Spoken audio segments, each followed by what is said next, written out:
এত তাড়াতাড়ি আপনার মিশন লম্বা, ভীষণ বড়, এত তাড়াতাড়ি দুনিয়া থেকে বিদায় নেওয়ার কথা নয়।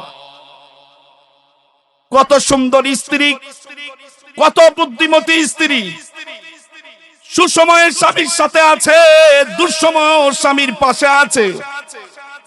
আমাদের অবস্থা হলো, স্বামী যখন টাকা পয়সা ভালো থাকে, বিদেশ থেকে যখন টাকা পয়সা ঠিক মতন দেয়, তখন আমাদের স্ত্রীরা খুব সুন্দর সুন্দর সুন্দর সুন্দর আদুরি আদুরি কথা কয়। আদুরি আদুরি কথা বইলাই আইফোনটা আদায় করে নেয়, আদুরি আদুরি কথা বইলা দামি দামি শাড়ি কিনে নেয়, আদুরি আদুরি কথা বইলা নিজের বাপের বাড়িতে টাকা পয়সা পাঠানোর ব্যবস্থা করে। আর এই স্বামীটা যখন অসুস্থ হয়ে বিদেশ থেকে চলে আসে, তখন সে পরক্রিয়া আগের থেকে চলমান ছিল, তখন যুবকের হাত ধরে সে তার এই স্বামীকে রেখে অন্য ঘরে চলে যায়। এগুলোকে স্বার্থপর স্ত্রী বলে। খাদিজা রাদিয়াল্লাহু তাআলা আনহা বিশ্বনবী সাল্লাল্লাহু আলাইহি ওয়াসাল্লাম যখন হতাশামূলক বক্তব্য দিচ্ছিলেন, হতাশামূলক কথা বলছিলেন, তখন আল্লাহ হযরত খাদিজা রাদিয়াল্লাহু তাআলা আনহা নবীজিকে সাহস দিচ্ছিলেন। তারপরে নবীজিকে শোয়ায় রাখলেন, হুজুর আপনি একটু রেস্ট নেন, আপনি একটু আরাম করেন, পুরো শরীরটা জ্বর, থরথর করে শরীরটা কাঁপছে, আপনি একটু আরাম ফরমান, আমি আমার হাতের কাজগুলো, রান্না বান্নার কাজগুলো সেরে আবার আসতেছি। হযরত খাদিজা রাদিয়াল্লাহু তাআলা আনহা রান্না বান্নার কাজ শেষ করে যখন ঘরে ফিরে আসলেন, এসে দেখেন বিশ্বনবী, মুসলমানদের মানবতার মুক্তির দূত, আমার নবী, আপনার নবী বিশ্বনবী সাল্লাল্লাহু আলাইহি ওয়াসাল্লাম বসে বসে আবারও কাঁপছেন আর কাঁদছেন।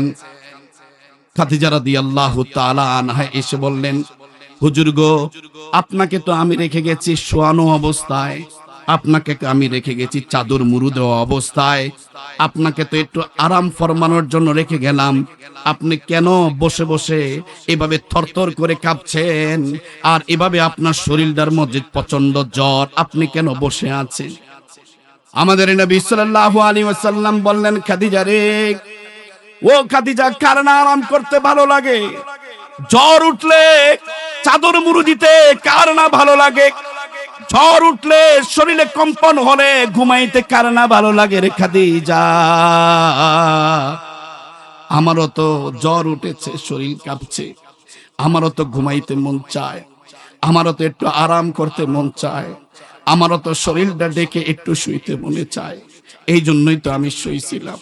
কিন্তু কথা হলো খাদিজা রে, যারা দেখে আমি ভয় পেয়েছিলাম, সে আমাকে ঘুমাইতে দিচ্ছে না, সে আমার ঘুম সহ্য করছে না। যাকে দেখে আমি ভয় পেয়েছি, সে আমার এই চাদর মুড়ো দেওয়া বরদাস্ত করতে পারছে না, ও এসে আমারে ঘুম থেকে উঠিয়েছে, আমি নিজে নিজে চাদর মুড়ো দিয়া ঘুম থেকে উঠি নাই। খাদিজা রাদিয়াল্লাহু তাআলা আনহা বললেন, ওগো আল্লাহর রাসূল, শেষে কি বলেছে গো হুজুর, কি বলেছে? ওরে খাদিজা, সে এসে বলছে, ইয়া আইয়ুহাল মুদ্দাসসির কুম ফানজির ওয়া রাব্বাকা ফাকাব্বির। হে মুহাম্মদ, মুহাম্মদ বলে নাই, হে চাদর মুড়ো দেনেওয়ালা, আল্লাহ রাব্বুল আলামিন কোরআনের কোথাও আমার নবীর নাম সরাসরি নেন নাই। সব সময় নবীজিকে যেই হালাতে আল্লাহ দেখতেন, যেই হালাতে আল্লাহ তাআলা দেখতেন, ওই হালাত অনুযায়ী, ওই অবস্থা অনুযায়ী সম্বোধন করে কথা বলেছেন। আজকে চাদর মুড়ো দেওয়া অবস্থায় দেখেছেন, ঠিক এই অবস্থাটাকেই আল্লাহ রাব্বুল আলামিন সূরা মুদ্দাসসিরের মধ্যে উল্লেখ করেছেন, ইয়া আইয়ুহাল মুদ্দাসসির, হে চাদর মুড়ো দেনেওয়ালা, হে চাদর মুড়ো দেনেওয়ালা, ইয়া আইয়ুহাল মুদ্দাসসির, হে চাদর মুড়ো দেনেওয়ালা, কুম, দাঁড়াও, ফানজির, দুনিয়াটা সব মূর্তি পূজকদের দখলে, সারা দুনিয়া চলছে মূর্তি পূজকদের রাজত্ব চলছে দুনিয়াতে। আবু জেহেল উকবা সাইবাদের রাজত্ব চলছে। 360 মূর্তি কাবা ঘরের ভিতরে রয়েছে, সেই 360 মূর্তির রাজত্ব চলছে। লাত আর উজ্জার রাজত্ব চলছে, আবু জেহেল উকবা সাইবাদের রাজত্ব চলছে। 33 কোটি প্রতিমার রাজত্ব চলছে। সারা দুনিয়া হলো মূর্তি পূজকদের লীলা খেলা। সারা দুনিয়াতে মূর্তি পূজকদের বিজয় হয়েছে, বিজয় রয়ে গেছে, আর তুমি মুহাম্মদ ঘুমিয়ে আছো। এদিক দিয়ে একটা কাপড় দেওয়া দরকার। আপনারা ওদিকে তাকাবেন না, আমার দিকে চান। লোকের দা আমি কতটুকু সময় আমার একটু জানায়।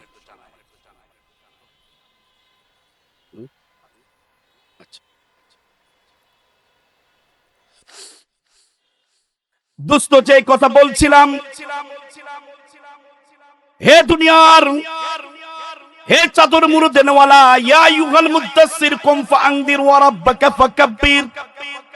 হে চাদর মুড়ে দেনেওয়ালা, কুম দাঁড়াও, ফাআনদির, জাতিকে সতর্ক করো, জাতিকে মূর্তি থেকে, মূর্তির পূজা থেকে রক্ষা করো, জাতিকে মূর্তির পূজা থেকে বের করে আনো।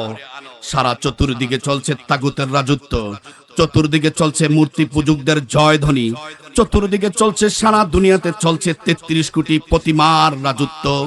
যাও এই কমকে তোমরা, তোমার কমকে, এই পুরা পৃথিবীর মানুষকে বহুত্ববাদ থেকে বের করে এনে একাত্মবাদের বিশ্বাসে বিশ্বাসী করো।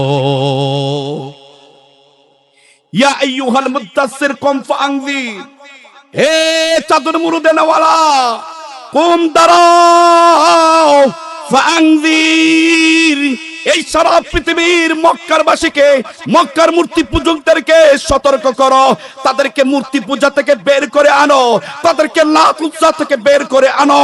360টা মূর্তি কাবা ঘরে রয়েছে, এই কাবা ঘর থেকে 360 মূর্তিকে লাথি মেরে বের করে দাও।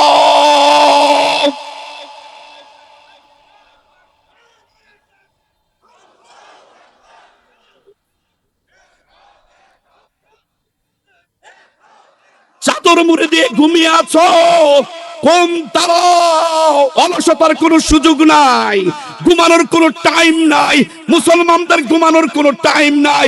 কাফের মুশরিকরা ঘুমায় না, সারাদিন 24টা ঘন্টা পৃথিবীর মুসলমানদেরকে অত্যাচার নির্যাতন করার জন্য ইহুদিরা, আমেরিকারা, খ্রিস্টবাদীরা, হিন্দুত্ববাদীরা, এই যে ভারতের ইন্ডিয়া সহ সারা বিশ্বের সমস্ত কুফরি শক্তি ঐক্যবদ্ধ হয়ে একদিক থেকে ফিলিস্তিনে আমার মুসলমানদের বিরুদ্ধে ষড়যন্ত্র হচ্ছে, আরেক দিক থেকে ইসরায়েল কর্তৃক আমেরিকার ট্রাম্পের শক্তিতে আমাদের ফিলিস্তিনের মুসলমানদেরকে ইতিমধ্যে প্রায় 1 লক্ষ যুবক শহীদ হয়ে গেছে। তোমরা ঘুমাও। সব কাফেররা গুম্বাদ দিয়া মুসলমান নিধনে নেমেছে। সব কুফারি শক্তি তারা গুম্বাদ দিয়া তারা প্রযুক্তির খেলায় নেমেছে, তারা প্রযুক্তির উন্নতির উচ্চ শিখরে উঠছে। আর তোমরা ঘুমাইতেছ, তোমরা উন্নতির কোনো মাথা ব্যথা নাই, প্রযুক্তির কোনো খবর নাই। তারা আমাদেরকে স্যাটেলাইটের নিয়ন্ত্রণে তারা আমাদের উপর বোমা মারে, আর তুমি ঘরে বৈশা মারামারি করো। 1 ইঞ্চি জায়গার জন্য একে অপরকে মেরে ফেলে, এক ভাই অপর ভাইকে মেরে ফেলে। 1 ইঞ্চি জায়গার জন্য ভাই ভাইকে খুন করে। 1 ইঞ্চি জায়গার জন্য, একটা মোবাইলের জন্য ছিনতাইকারীরা আমার ভাইকে, আমার বোনকে কোবাইতে দেরি করে না। গত পরশু দিনের ঘটনা, উত্তরাতে দেখেছেন একজন মহিলাকে, একজন ভাইকে কিভাবে তারা আক্রমণ করেছে শুধু একটা ফোনের জন্য।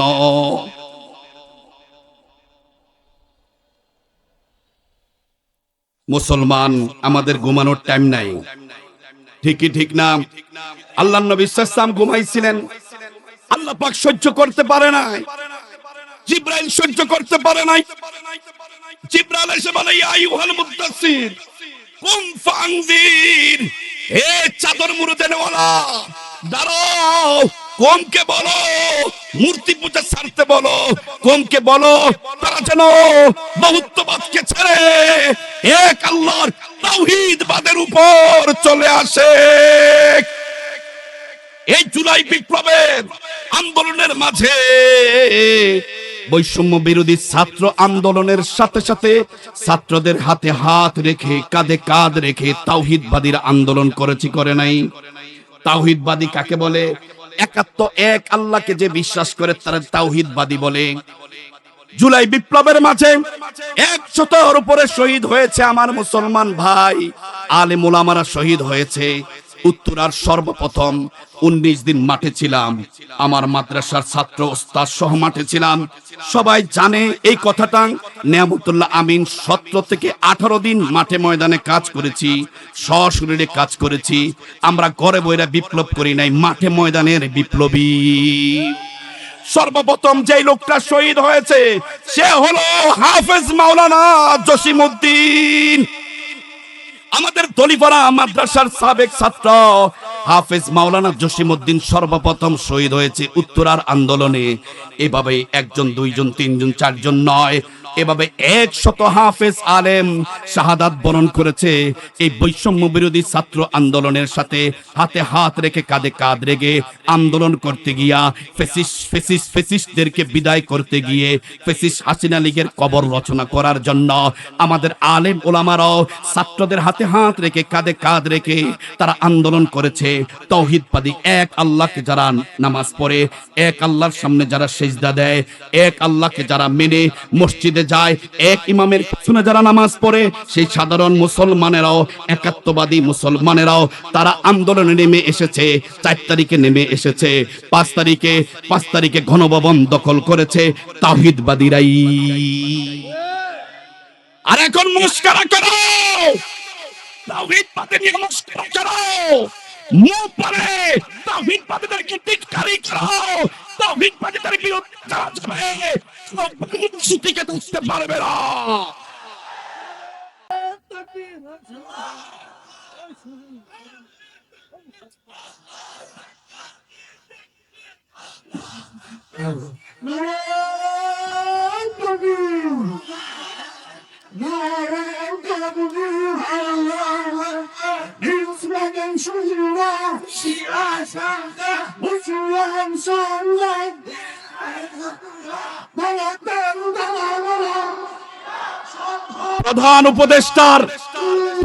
প্রধান উপদেষ্টার উপদেষ্টা মাহফুজ সাহেব রং দেখছেন, রঙের টিপ্পা দেখেন নাই, পুশ দিয়েছেন তাওহীদবাদীদের বিরুদ্ধে। বাংলা একাডেমির নাস্তিকদেরকে প্রমোট দিয়েছেন, তাওহীদবাদী এক আল্লাহকে বিশ্বাসীদের সাথে আপনি বিশ্বাসঘাতকতা করেছেন। বাংলাদেশের মানুষ, আমরা আমাদের মিশনে যে আসবে তাকে আমরা বুকে নিব। আমাদের মিশন বাস্তবায়নের জন্য যারা এগিয়ে আসবে তাদেরকে কাঁধে নিয়ে নাচবো। যদি আমাদের মিশনের বিরুদ্ধে কেউ আমাদের বিরুদ্ধে হস্তক্ষেপ করে, বাংলাদেশের মানুষ তাকে প্লেন নিচে নামাইতে দেরি করে না।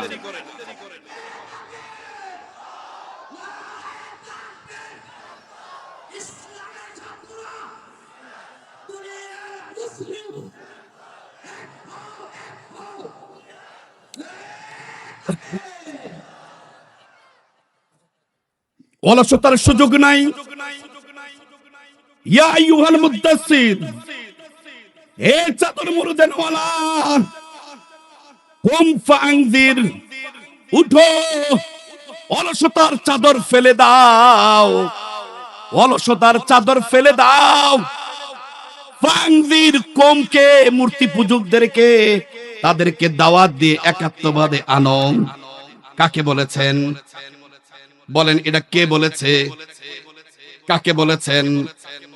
শুধু কি এটা নবীর জন্যই খাস, না এই আয়াত কিয়ামত পর্যন্ত চলমান থাকবে? মিশন যদি কিয়ামত পর্যন্ত হয় তাহলে কোরআন, ওই মক্কা আর মদিনার যেই কোরআন, ওই কোরআনের মেয়াদ কিয়ামত পর্যন্ত। আমাদের নবীজির নবুয়তের মেয়াদ কিয়ামত পর্যন্ত, আমাদের ইসলামের মেয়াদ কিয়ামত পর্যন্ত। আমাদের কালিমার মেয়াদ কিয়ামত পর্যন্ত। সুতরাং আমাদের মিশন ভীষণ সামনে রেখে চলতে হবে। সামনে যদি মিশন না থাকে, সামনে যদি ভীষণ না থাকে, তাহলে দালালি করার বা বিভ্রান্ত হয়ে যাওয়ার সম্ভাবনা রয়েছে। ফাআনযির ওয়া রাব্বাকা ফাকাব্বির, ওয়া রাব্বাকা ফাকাব্বির বলেন আল্লাহু আকবার। কে বলেছে? কুরআন বলেছে, আল্লাহ রাব্বুল আলামিন বলেছে, মুহাম্মদ এই চাদর মুরুদে নেওয়ালা, চাদর ছেড়ে দাও আর দাঁড়িয়ে যাও আর আল্লাহু আকবার বলো। আল্লাহ সবচাইতে বড়, আল্লাহ সবচাইতে বড় স্লোগান দাও। তাহলে এই মূর্তি পূজকদের সমস্ত মসনদগুলো থরথর করে কেঁপে উঠবে। অত্যন্ত দুঃখজনক এবং পরিতাপের বিষয় হলো, বিগত 16 বছর যেই সূরা মুদ্দাসসির থেকে আল্লাহ রাব্বুল আলামিন যেখানে মুসলমানদেরকে নির্দেশ দিয়েছেন ফাকাব্বির, আমরের সিগা, তোমরা আল্লাহু আকবার বলো, আল্লাহু আকবার বলো। আরে ভাই, তোমরা যদি আল্লাহু আকবারের তাকবীর না দাও, তাহলে জয় শ্রীরামের তাকবীর কিন্তু বাংলাদেশে চলে আসবে। জায়গা খালি থাকে না রে দোস্ত, জায়গা খালি থাকে না। তুমি যদি হকের আওয়াজ না পৌঁছাও, বাতিলের আওয়াজ পৌঁছে যাবে। তুমি যদি হকের পথে টাকা খরচ না করো, বাতিলের পথে তোমার টাকা খরচ হয়ে যাবে। টাকা এটা রাখার জিনিস নয়, এটা ব্যয়ের জিনিস। হয়তো হক পথে নয়তো বাতিলের পথে, হয়তো তোমার আওয়াজ হক পথে হবে, নয়তো তোমার আওয়াজ বাতিল পথে হবে। হয়তো তুমি হকের দাওয়াত দিবা, নয়তো ওই ভাইয়ের কাছে বাতিলের দাওয়াত পৌঁছে যাবে। বিগত 16টা বছর আল্লাহু আকবার নারে তাকবীর, আল্লাহু আকবারের স্লোগানকে জামাত শিবিরের স্লোগান বানিয়েছে। বিগত 16 বছর যে আলেম, যে মাদ্রাসার ছাত্র অথবা কোন স্কুল কলেজের ছাত্র যদি নারে তাকবীর আল্লাহু আকবারের স্লোগান দিয়েছে, তাকে জঙ্গি ট্যাগ দিয়ে তার নামে জঙ্গি মামলা করে জেলে ভরে দিয়েছে। বিগত 16 বছর আল্লাহু আকবারের স্লোগানকে জঙ্গি স্লোগান বানানো হয়েছে। বিগত 16 বছরে আল্লাহু আকবারের স্লোগানকে অঘোষিতভাবে জামাত শিবিরের স্লোগান বানিয়েছে। অথচ এই স্লোগান হলো আল্লাহ পাকের দেওয়া নির্দেশনা। আল্লাহু আকবার না বললে নামাজ হয় না, আল্লাহু আকবার না বললে ইমামের নামাজ হয় না, তাকবীরে তাহরিমা আল্লাহু আকবার না বললে মুসল্লির নামাজ হয় না, আল্লাহু আকবার না বললে জানাজার নামাজ হয় না।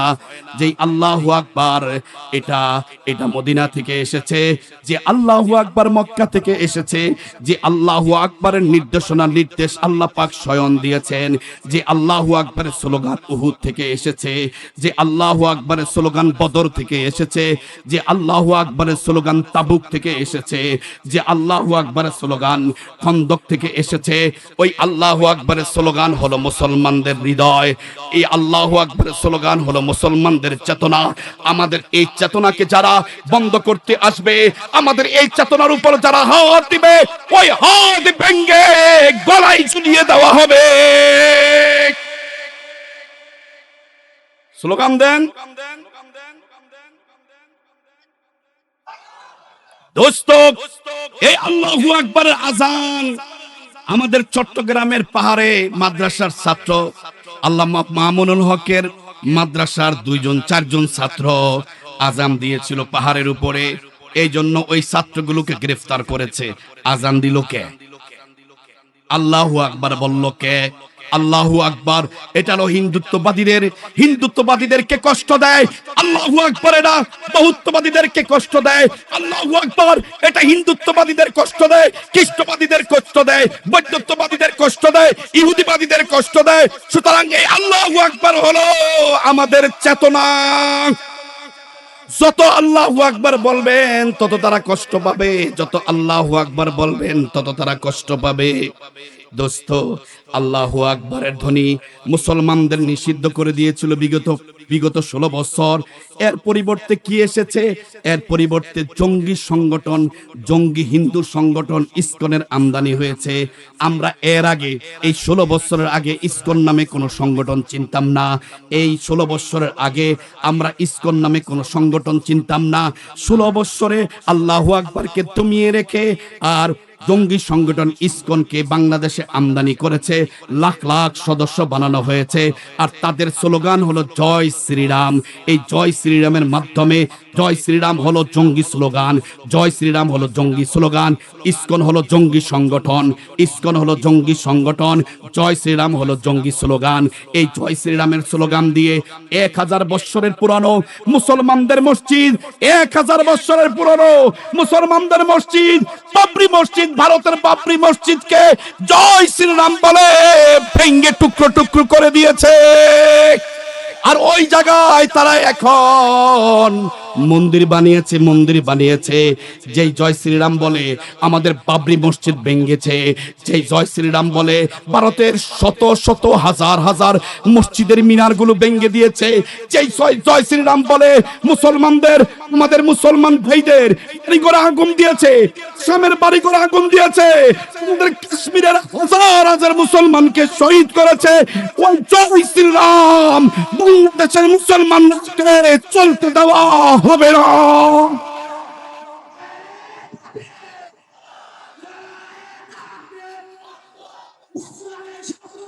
জয় শ্রীরাম বলেন আমাদের অ্যাডভোকেট, আমাদের ভাই অ্যাডভোকেট সাইফুল ইসলাম আলিফ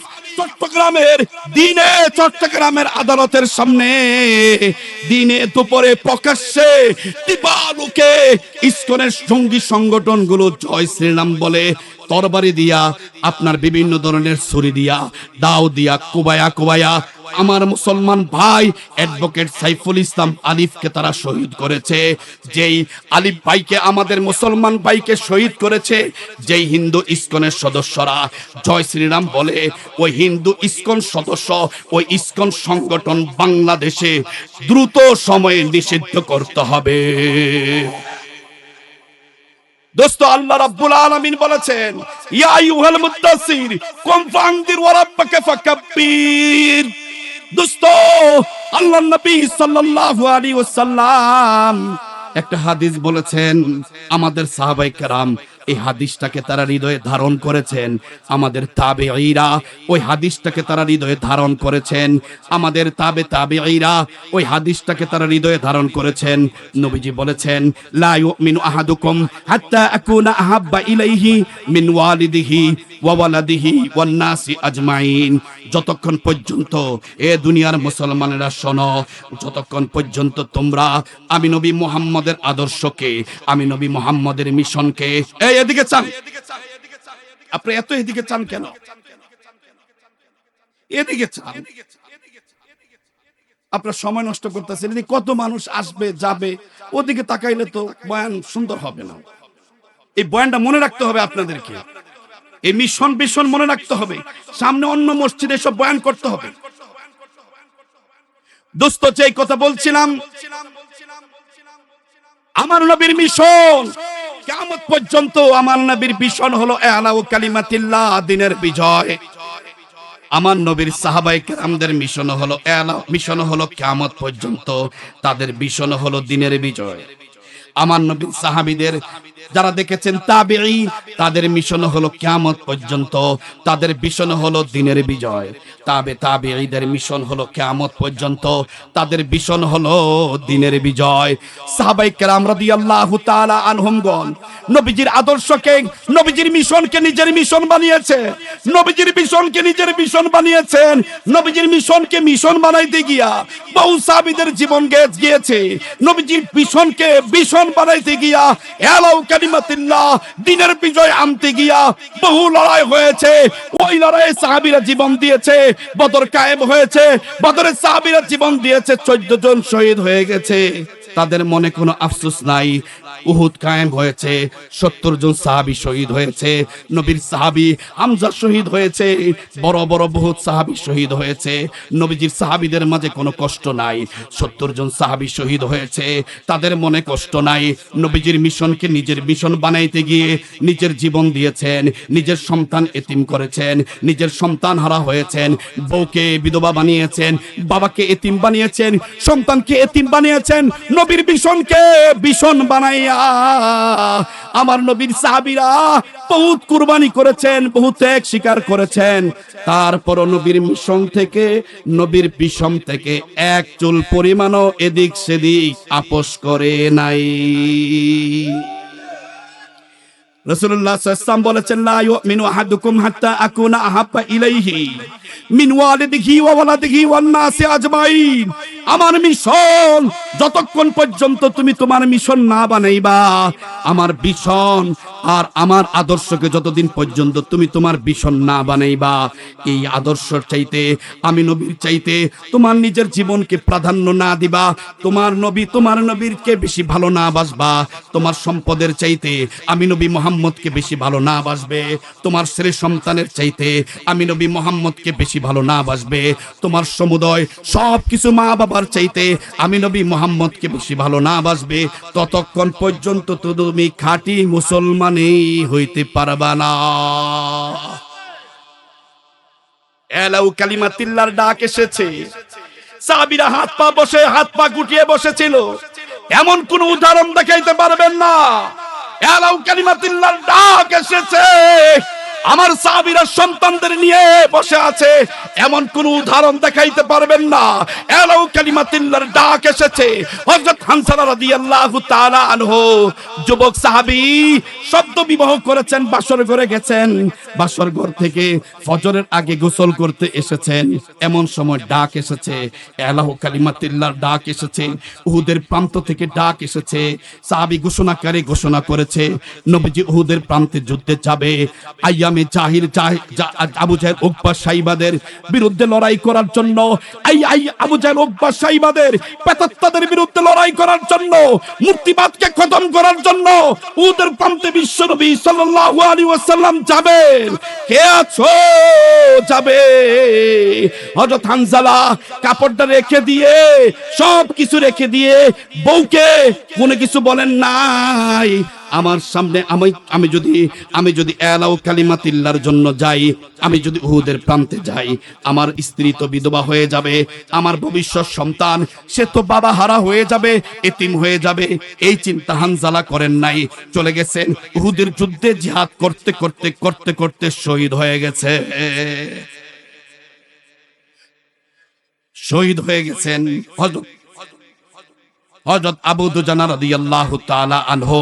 হযরত আবু দুজানা রাদিয়াল্লাহু তাআলা আনহু আশিক রাসূল, নবীর সাহাবী, নবীর মিশন আর ভীষণ তাদের হৃদয়ে ছিল। হযরত আবু দুজানা রাদিয়াল্লাহু তাআলা আনহু উহুদের যুদ্ধে অংশগ্রহণ করলেন এলাউ কালিমাতিল্লাহর জন্য। জিহাদ ছাড়া দিনের বিজয় হয় না। যদি জিহাদ ছাড়া দিনের বিজয় হইতো আফগানিস্তানে হইতো, যদি জিহাদ ছাড়া দিনের বিজয় হইতো সিরিয়াতে হইতো, যদি জিহাদ ছাড়া দিনের বিজয় হইতো ফিলিস্তিনে হইতো, যদি জিহাদ ছাড়া দিনের বিজয় হইতো সারা পৃথিবীতে এভাবেই হইতো। জিহাদ ছাড়া দিনের বিজয় সম্ভব নয়। দোস্ত, যেই কথা বলছিলাম, হযরত আবু দুজানা রাদিয়াল্লাহু তাআলা আনহু আশিক রাসূল সাহাবী, হযরত আবু দুজানা দূর থেকে তিনি দেখলেন আমার নবী সাল্লাল্লাহু আলাইহি ওয়াসাল্লামকে কাফের মুশরিকরা যেভাবে টার্গেট করেছে। বদর যুদ্ধে তারা পরাজিত হয়ে উহুদের যুদ্ধে তারা প্রতিশোধ নেওয়ার জন্য একেবারে পাগল পারা হয়ে গেছে। তাদের টার্গেট আমার নবীর মিশনকে দুনিয়া থেকে নিভিয়ে দেওয়া, তাদের টার্গেট আমার নবীর মিশনকে দুনিয়া থেকে নিভিয়ে দেওয়া। তাদের টার্গেট হলো আজকে আমার নবী, স্বয়ং আমার নবী চতুর্দিক দিয়ে দক্ষ তীরন্দাজদেরকে তারা নিয়োগ করলো। ডান থেকে তীর মারছে আমার নবীর দিকে, বাম দিক থেকে তীর মারবে আমার নবীর দিকে, আপনার সামনের থেকে তীর মারবে আমার নবীর দিকে, বাম দিক থেকে তীর মারবে আমার নবীর দিকে। আজকে আমার নবীর চেহারাকে জাজদা করে ফেলবে। আশিক রাসূল আবু দুজানা তাৎক্ষণিক সিদ্ধান্ত নিল, ওরে আবু দুজানা, তোর জীবনের চাইতে আমার নবীর জীবন বড়, তোর জীবনের চাইতে আমার নবীর জীবন বড়। তোর মতন হাজার হাজার আবু দুজানা যদি দুনিয়ার থেকে চলে যায়, ইসলামের তেমন কোনো ক্ষতি হবে না। আমার নবীর যদি কিছু একটা হয়ে যায়, তাহলে আমার ইসলাম নিভে যাবে, আমার কোরআন নিভে যাবে, আমাদের মিশন মিশন মিশন ভীষণ উহুদের প্রান্তে শেষ হয়ে যাবে। এই চিন্তা করে তাৎক্ষণিক আবু দুজানা দৌড়ে এসে আমার নবীজিকে জড়াইয়া ধরলেন। ডান দিক থেকে তীর আসে, নিজের পিঠে তীরগুলো বহন করলেন। বাম দিক থেকে তীর আসে, নিজের শরীরের মাঝে বাম দিকের তীরগুলো বহন করলেন। সামনের দিকের তীরগুলো নিজের পিঠের মধ্যে বহন করলেন, পিছনের তীরগুলো নিজের শরীরে বহন করলেন। এভাবে তীর বহন করতে করতে করতে করতে আবু দুজানা নিস্তেজ হয়ে গেছে, আবু দুজানা পরে হয়ে গেছে। আশিক রাসূল আবু দুজানার বিদায় হয়ে গেল।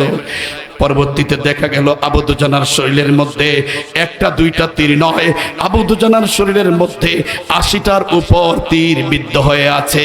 কেন এই তীর বিদ্ধ হলো, কেন নিজের জীবনকে ঝুঁকিতে ফেলাইলো? শুধু একটাই কারণ, নবীর মিশনকে নিজের মিশন বানিয়েছিল, নবীর ভীষণকে নিজের ভীষণ বানিয়েছিল। আমার নবী বেঁচে গেছে, আবু দুজানা শহীদ হয়ে গেছে। আল্লাহ রাব্বুল আলামিন বলেছেন, ইউরিদুনা লিউতফিউ নূরাল্লাহ, ইউরিদুনা লিউতফিউ নূরাল্লাহি বিআফওয়াহিহিম ওয়াল্লাহু মুতিম্মু নূরিহি ওয়ালাউ কারিহাল কাফিরুন। আমার নূরকে, আমার নবীকে শহীদ করে দিয়ে ইসলামকে নিভিয়ে দিতে চাস, আমার নবীকে শহীদ করে দিয়ে কোরআনকে নিভিয়ে দিতে চাস, ইসলামের মিশন ভীষণকে নিভিয়ে দিতে চাস। আরে তোরা যারা আমার নবীকে, নবীর মিশন নিবানোর জন্য আসবি, তোরা যারা আমার নবীর মিশন নিবানোর জন্য আসবি, ফুৎকার দিয়ে নিবাইতে চাইবি, তোরা নিজে নিবা যাবি হাসিনা লীগের মতো। আমার কোরআন, আমার ইসলাম কিয়ামত পর্যন্ত পৃথিবীবাসীকে আলোকিত করে যাবে।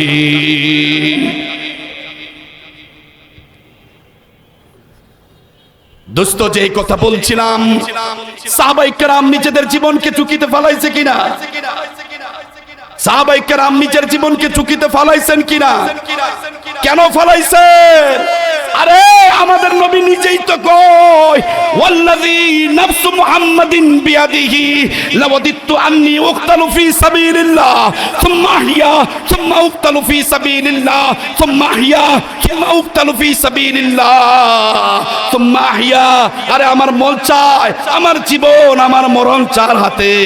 সে আল্লাহর শপথ করে বলছি, আমার মন চায় আল্লাহর রাস্তায় জিহাদ করি, জিহাদ করতে করতে আমাকে শহীদ করে দেওয়া হয়, আবার দ্বিতীয়বার আমার জীবন দেওয়া হয়, আবার শহীদ করে দেওয়া হয়, আবার তৃতীয়বার আমার জীবন দেওয়া হয়, আবার আমাকে তৃতীয়বার শহীদ করে দেওয়া হয়, আবার তৃতীয়বার আমাকে জীবন দেওয়া হয়। এভাবেই যদি জীবনটা দিতে পারতাম, ইসলামের জন্য জীবন দিতে পারতাম, এটা ছিল আমার নবীজির আফসোস, এটা ছিল আমার নবীজির আফসোস। একই আদর্শ বহন করেছে হযরত আবু বকর, একই আদর্শ, একই চেতনাকে গ্রহণ করেছে হযরত ওমর, হযরত উসমান, হযরত আলী। এরকম সাহাবায়ে কেরামরা প্রত্যেকেই এভাবে নবীজির আদর্শকে নিজের আদর্শ বানিয়েছেন, নবীজির চাওয়ার পাওয়াকে নিজের চাওয়া পাওয়া বানিয়েছেন। এই জন্যই তো দেখা যায় ইসলাম মাত্র মক্কাতে মায়ের খাইল 13 বছর, মক্কা থেকে হিজরত করে মদিনায় গেলেন মাত্র 10 বছর। কয় বছর? এখনো মাত্র 2 বছর পার হতেই দ্বিতীয় বছরেই তো বদরের যুদ্ধ কায়েম হয়ে গেল, এরপরে বছরই তো আবার উহুদ কায়েম হয়ে গেল। এভাবেই আমার নবী সাল্লাল্লাহু আলাইহি ওয়াসাল্লাম অল্প সময়ের মাঝে ওনার ভীষণকে তিনি জমিনে নিজে বাস্তবায়ন করে গেছেন। আমার নবী নিজে আলাউ কালিমাতিল্লাহ জমিনে বাস্তবায়ন করে গেছে। আমাদেরকে যারা উপদেশ দাও, আমাদেরকে যারা, আমাদের মুসলমান জাতিকে যারা উল্টা মেসেজ দাও ক্ষমতার লোভে, তোমাদেরকে জানিয়ে দিতে চাই, মৌচা কোলামা পরিষদের এই ইসলামী সম্মেলন থেকে, আরে নাম তো মুসলমান হয়েছে, মুসলমানের ইতিহাস পড়ো, মুসলমানদের ঐতিহ্যগুলো পড়ো, দেখবা সারা দুনিয়াটা তো মুসলমানই চালাইছে। আর তোমরা দাঁত চিটকে বলো ইসলামের রাজনীতি না। আজকে রাজনীতি দেখাবো, রাজনীতি ইসলামে নাই, রাজনীতি মসজিদে নাই, রাজনীতি সমাজে নাই, রাজনীতি করে নাই, রাজনীতি মেম্বারে নাই, রাজনীতি চেয়ারম্যানে নাই, সব তোদের আছে, সব তারা দখল করবে আর আমাদেরকে এক করে মসজিদের মধ্যে বইরা রাখবে। এটাই ছিল খ্রিস্টানদের, খ্রিস্টবাদীদের এটাই ছিল টার্গেট। তারা মোল্লা করে মসজিদে খানকার মধ্যে বসায় রাখা। খ্রিস্টবাদীরা কি করেছে আপনারা দেখেছেন, তারা তাদের পোপদেরকে গির্জার মধ্যে রেখেছে। তোমরা গির্জায় থাকা ইবাদত করো, তোমরা গির্জায় থাকা আল্লাহ বিল্লাহ করবা, আর আমরা সারাদিন গুনাহ করব, মাস শেষে তোমাদেরকে টাকা দিব, আর সারাদিন আমাদের গলার মধ্যে ক্রুশ চলবে, ক্রুশ চলবে, এই ক্রুশ সব গুনাহ খেয়ে ফেলবে, আর আমাদের খ্রিস্টানদের পোপরা দোয়া করবে, এই দোয়ার দ্বারা আমাদের আকাম কুকাম সব মুসা পানির সাথে মিশা যাবে। এই চিন্তা চেতনা কার? খ্রিস্টবাদীদের। বলেন এই চিন্তা চেতনা কার? জোরে বলেন এই চিন্তা চেতনা কার? এই 200 বছর ভারতবর্ষকে গোলাম বানিয়ে রেখেছিল খ্রিস্টানরা, ইংল্যান্ডরা, আর বানিয়ে রেখে আমাদেরকে এইভাবেই মসজিদের ভিতরে খানকার ভিতরে ভরে রেখেছে। এর থেকে বের হতে দিতে চায় না। এই জন্যই গণতন্ত্রবাদীরা, এই জন্যই আমেরিকার পচা, ইন্ডিয়ার পচা গণতন্ত্র। 72 সালে বঙ্গবন্ধু গেছিল ইন্দিরা গান্ধীর কাছে, আর ইন্দিরা গান্ধী কানে কানে পানি পড়া দিয়া আপনার ধর্ম নিরপেক্ষ মতবাদের এই সংবিধান বঙ্গবন্ধুর হাতে ঝুলিয়ে দিয়েছিল। আর বঙ্গবন্ধু এটা পেয়ে এত খুশি, বাংলাদেশের ওই সময় মনে 15 কোটি না 7 কোটি মানুষ ছিল, বাংলাদেশের এই কোটি কোটি মানুষের উপর, মুসলমান মানুষের উপর চাপিয়ে দিয়েছে। আমাদের 71-এর স্বাধীনতা ছিল ইসলামী প্রজাতন্ত্রের উপর, আর এটাকে 72-এ গিয়ে ভারতের ইন্দিরা গান্ধীর পচা ধর্মনিরপেক্ষ মতবাদ বাংলাদেশে আমদানি করে আমাদের দেশটাকে ইন্ডিয়ার কাছে বেচে দেওয়ার ষড়যন্ত্র করেছিল। ওই পচা ধর্মনিরপেক্ষ সংবিধান নিয়ে তোমরা এত খুশি। তোমরা যদি পচা কান্দা আমেরিকার থেকে কপি করা ভারতের সংবিধান, আর ভারত থেকে কপি করা বাংলাদেশের সংবিধান, আরে আমেরিকার মানব রচিত সংবিধান পাইয়া, ভারতের হিন্দুত্ববাদীদের সংবিধান পাইয়া বাঙালি তোমরা যদি এত খুশি হও, তাহলে আমার কোরআন কি দোষ করেছে? আমার নবীর কোরআন মক্কা থেকে এসেছে, কিয়ামত পর্যন্ত পৃথিবীবাসীকে আলোকিত করে যাবে। তোমরা আমেরিকার সংবিধান জমিনে বাস্তবায়ন করার জন্য শহীদ হয়েছে। ভারতের ইন্দিরা গান্ধীর পচা গণতন্ত্র, পচা ধর্মনিরপেক্ষ মতবাদ জমিনে বাস্তবায়ন করার জন্য শহীদ হয়ে যাইতেছে।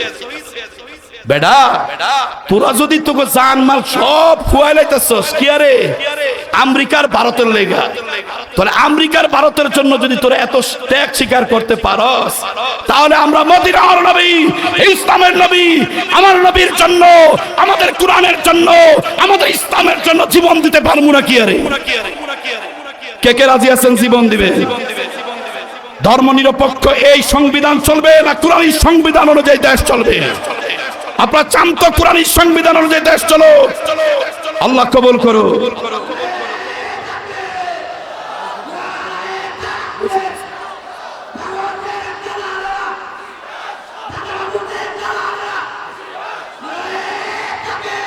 বলেন দালালি না রাজপথ, এটা বলেন দালালি না রাজপথ।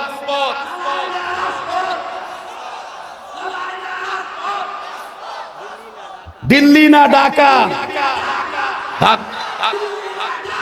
আপোষ না সংগ্রাম,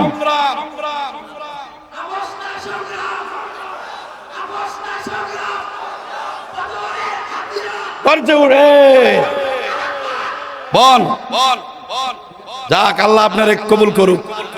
স্লোগান নাই, আর খাইতে খাইতে আর পান চাবাইতে চাবাইতে জিন্দেগিটা শেষ। স্লোগান শিখবো কই? যে বেটা গরম বয়ান করে এর পরের দিন এর খতিবগিরি নাই। ঠিকই ঠিক না? দোস্ত চাই কথা বলছিলাম, যারা বলে ইসলামের রাজনীতি নাই, যারা বলে কোরআনের রাজনীতি নাই, এ কথা যারা বলে সে যেন কোরআনকে অস্বীকার করে বসলো, সে যেন ইসলামকেই অপমানিত করলো। তার নতুন করে মুসলমান হইতে হবে, তওবা করতে হবে, নতুন করে কালিমা পড়তে হবে। অথচ আমার নবী তার জীবদ্দশায় তিনি তার ভীষণ দিনের বিজয় বাস্তবায়ন করে গেছেন। আলেম ওলামাদের সম্মেলন, ওনারা তো সব এই সম্পর্কে ভালোভাবে জানে, সিরাত সম্পর্কে। আমার নবী সাল্লাল্লাহু আলাইহি ওয়াসাল্লাম 10 বছর এলাউ কালিমাতিল্লাহ করেছেন, দিনের বিজয় করেছেন, মুসলমানদের খলিফাতুল মুসলিমিন ছিলেন, সারা পৃথিবী শাসন করেছেন। নবীজি ভীষণ জমিনে বাস্তবায়ন করেছেন। খলিফাতুল মুসলিমিন ছিলেন আমার নবী সাল্লাল্লাহু আলাইহি ওয়াসাল্লাম কয় বছর? কয় বছর? 10 বছর। কোন কয় বছর? আরো জোরে, আরো জোরে কোন? 10 বছর। আরো জোরে।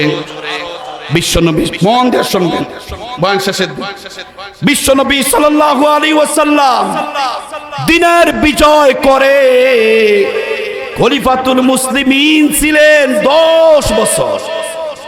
নবীজির ইন্তেকাল হলো, নবীজির হাত থেকে এলাউ কালিমাতিল্লাহ লা ইলাহা ইল্লাল্লাহর পতাকা নামতে দেয় না। আমার নবীর সাহাবীরা এই কালিমার পতাকাকে নামতে দেয় নাই, জমিনে পড়তে দেয় নাই। হাত ডাইন হাত দিয়ে নিছে, ডাইন হাত কেটে দিয়েছে, বাম হাতে নিয়েছে, বাম হাত কেটে দিয়েছে, মুখে নিয়েছে, এই কল্লাটাকে আলাদা করে দিয়েছে, আরেক সাহাবী হাতে নিয়েছে, ওই সাহাবীর ডাইন হাত কেটে দিয়েছে, তিনি বাম হাতে নিয়েছেন পতাকা, বাম হাত কেটে দিয়েছে, মুখে নিয়েছেন পতাকা, ওনাকেও শহীদ করে দিয়েছে, তৃতীয় জন আবার ডাইন হাতে নিয়েছে। এভাবেই পতাকাকে উঁচু করে রেখেছে, কখনো নিচে নামতে দেয় না। বিশ্বনবী সাল্লাল্লাহু আলাইহি ওয়াসাল্লাম 10 বছর খলিফাতুল মুসলিমিন ছিলেন।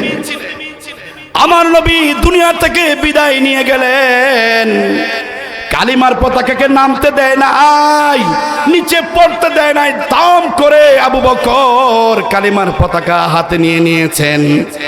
তিনি আমার নবীর ভীষণ, আমার নবীর ভীষণ দিনের বিজয়, তিনি আমার নবীর ভীষণকে সামনের দিকে এগিয়ে নিয়ে গেলেন। কত বছর?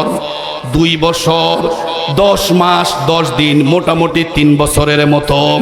হযরত আবু বকর 3 বছর মুসলমানদের খলিফা ছিলেন, পৃথিবী শাসন করেছেন আবু বকর 3 বছর। আবু বকরের ইন্তেকাল হলো, কালিমার পতাকা জমিনে নামতে দেয় নাই। হযরত ওমর ধাপ করে কালিমার পতাকা আবু বকরের থেকে হাতে নিয়ে নিয়েছেন।